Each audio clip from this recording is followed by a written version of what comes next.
Hello everyone, and welcome to Living with the Ancients. What we're doing today is we're going to do some fun camouflage. We're going to camouflage a pair of pants, a jacket, and a hat here. Bow season is coming up, and we want to make sure that we're prepared well in advance. We're going to do a very simple camo today, just some ash here from the fire to kind of dampen the fabric down so that it's not so shiny, and then we're going to do some charcoal.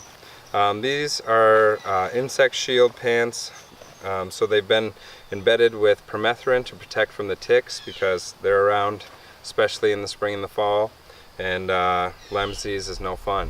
So we want to protect from them as much as we can. I've also dyed these with black walnut about a year ago, and I think they're ready for another round of black walnut. But for today, we're just going to do the charcoal, and once the nuts start falling in more abundance, I'll make that dye later on. So we have some Atax camo with the charcoal and all that stuff. Practically disappears in the woods.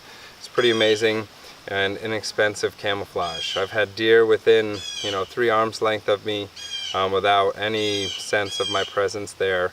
So I know it's highly effective, and it makes going into the woods really fun because you can be a little more invisible.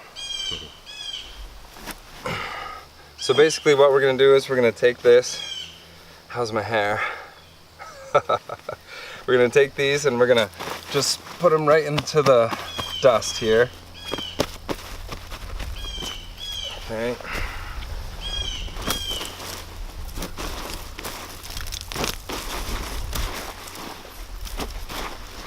Whew, yeah, baby.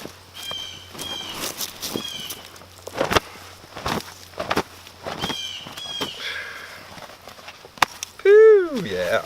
Let's get some of this too.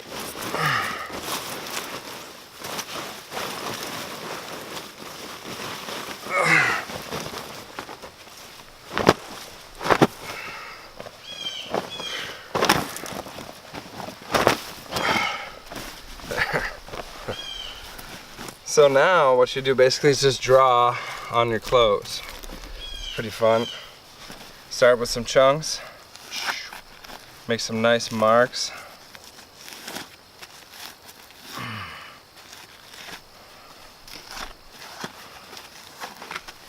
All different ways. And soft charcoal works really well. Like softer woods, you can get a nice nice sticky applique, like if you have a more resinous wood.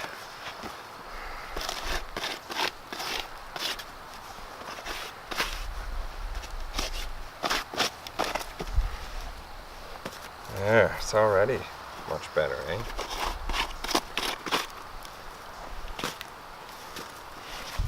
So you kind of, want to be a little random and have some fun with it.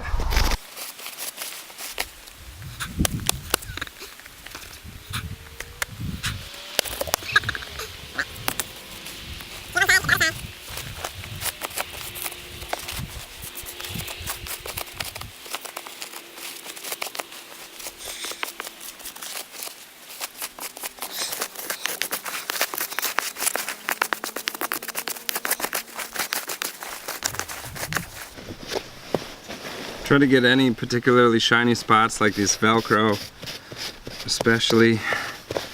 Got to try to dampen that down. You want to look natural, not synthetic.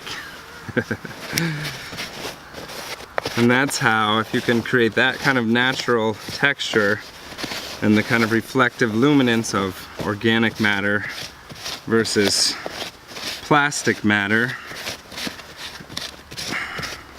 you're gonna have better luck at being undetected in the woods.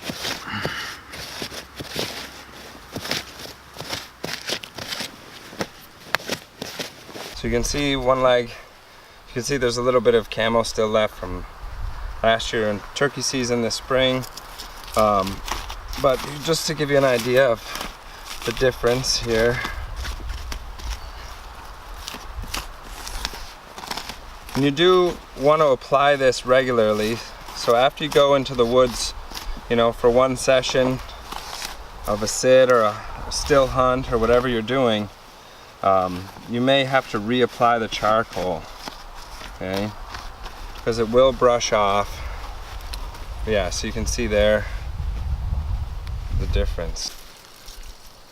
So you can also take the charcoal there, smash it in, grind it up, baby.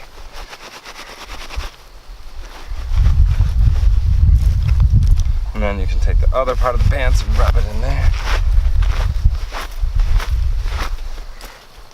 Bring it way down. So you get a different effect depending on how you apply the charcoal.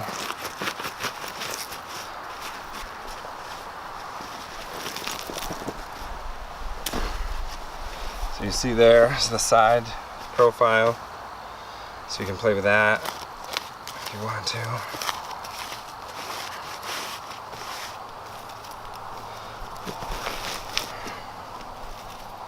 So you have those dull marks there, and then you can make sharper stuff.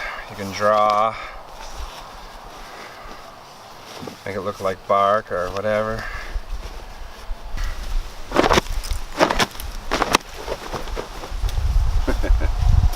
So there you have it. You know, in not too long of a time, you brought something that was real bright, real loud, you know, tonally down to something, you know, much closer to these rocks, you know, as far as the dullness and the shading. And, you know, you can do that, apply more. Also, another thing you can do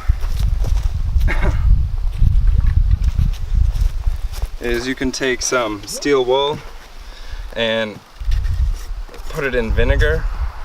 You can create like a brown, almost black. In this case, this might be a little diluted, so it might be more on the brown side. I'm not really sure how it's going to turn out. But if we do something like that, just squeeze it, just let it dry. The more steel wool you have in the vinegar, the stronger, more concentrated it will be, the darker this will stain. So you can play around with different shades in that way as well. So we got our pants here, and you see where we put the vinegar iron solution on. And so we're going to add a little more texture to that. Again, this is a pretty dilute solution, so it's going to produce more of a brownish, or in this case maybe even like a light brown. So I'm going to try dipping this bark in there.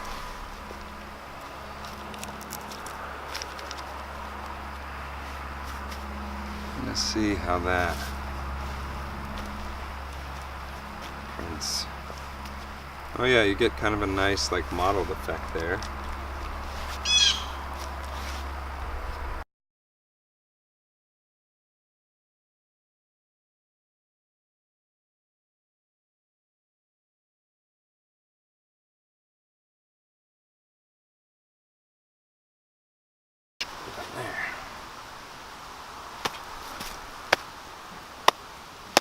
We're making camouflage.